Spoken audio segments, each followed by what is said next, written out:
Hola, muy buenos días a todos. Hoy es miércoles, día 19 de agosto y estamos en la semana 20 del tiempo ordinario. Evangelio del día de hoy, Mateo 20, 1 al 16.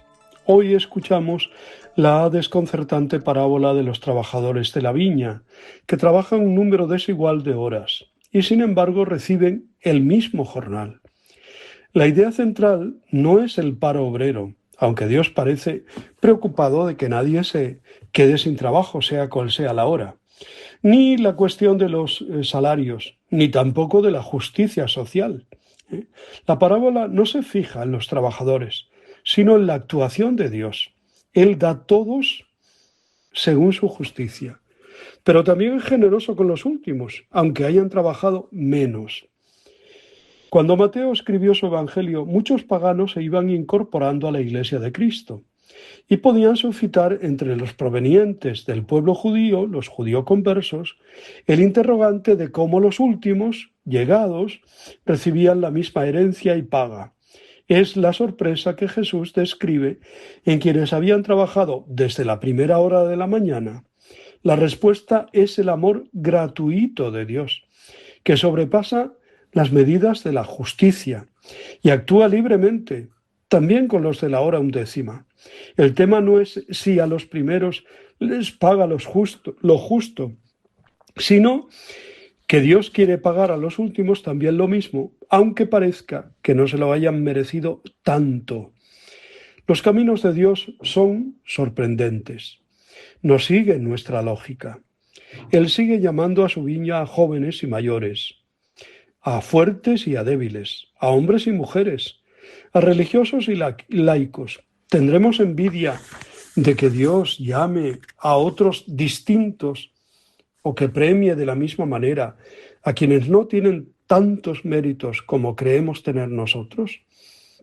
Nos duele que en la vida de la comunidad eclesial los laicos tengan ahora más protagonismo que antes, o que haya más igualdad entre hombres y mujeres, o que las generaciones jóvenes vengan con ideas nuevas y con un estilo particular de actuación.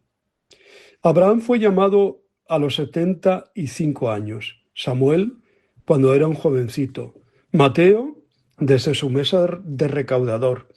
Pedro tuvo que abandonar su barca y su familia, suegra por lo menos. Algunos de nosotros hemos sido llamados desde muy niños, porque las condiciones de la familia cristiana lo hicieron posible. Otros han escuchado la voz de Dios más tarde.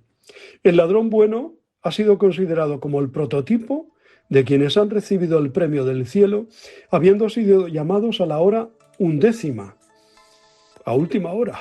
Vamos, le quedaba muy poco para morir, ¿no?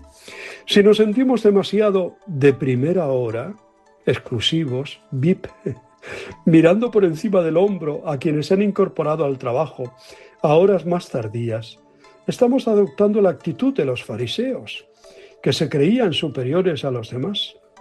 Esto no es, naturalmente, una invitación a llegar tarde o a trabajar menos de lo posible, sino un aviso de que el premio que esperamos de Dios no es cuestión de derechos y méritos, no es cuestión de factura, sino de gratuidad libre y amorosa por su parte.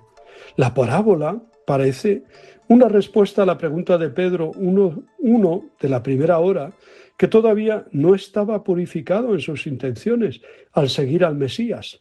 A nosotros, ¿qué nos va a tocar?, preguntaba. Hoy es un buen día para cantar el himno de vísperas, hora de la tarde, fin de las labores, que en sus diversas estrofas nos hace alabar a Dios por su insondable generosidad a la hora de darnos el jornal de nuestro trabajo, ¿no? En este día 19 de agosto, la Iglesia celebra, entre otros santos, la memoria de San Juan Eudes, presbítero y precursor de la devoción al Sagrado Corazón de Jesús. Es uno de los principales renovadores de la vida religiosa en la Francia en el siglo XVII. Siendo presbítero y miembro del Oratorio de Francia, abandonó aquel instituto para dedicarse a la formación de los seminaristas, Pensando en ello, fundó la Congregación de Jesús y María, hoy decimos de los padres eudistas, integrada por sacerdotes seculares, obligados solamente por el voto de obediencia y dedicados además de la dirección espiritual de los seminarios a las misiones populares. El propio Juan se distinguió como celoso predicador. En el espacio de 48 años participó en más de 110 misiones populares. Al lado de la congregación, Eudes fundó las religiosas de Nuestra Señora de la Caridad del Refugio. Una de esas ramas es la Congregación del Buen Pastor, una especie de orden tercera que obliga a sus miembros al celibato. Es la Société du Cœur de la Mère Admirable.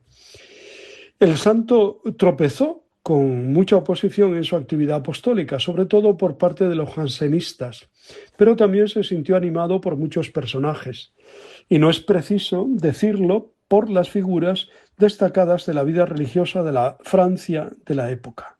El teólogo predicador, discípulo de Berulle, orientaba la vida espiritual a un objetivo concreto, el amor afectivo.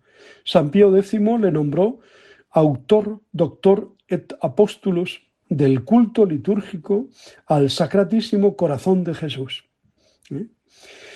Primer superior general de su congregación, aunque los estatutos concedían la perpetuidad del régimen a los superiores generales, Eudes quiso dejar el cargo poco antes de morir. Murió en Caen a los 69 años, el día 19 de agosto de 1680, y fue declarado santo en 1925. Pues damos gracias a Dios por la vida y el testimonio de San Juan Eudes. Os deseo muy buen día, os abrazo y os bendigo. En el nombre del Padre, del Hijo y del Espíritu Santo. Os quiero.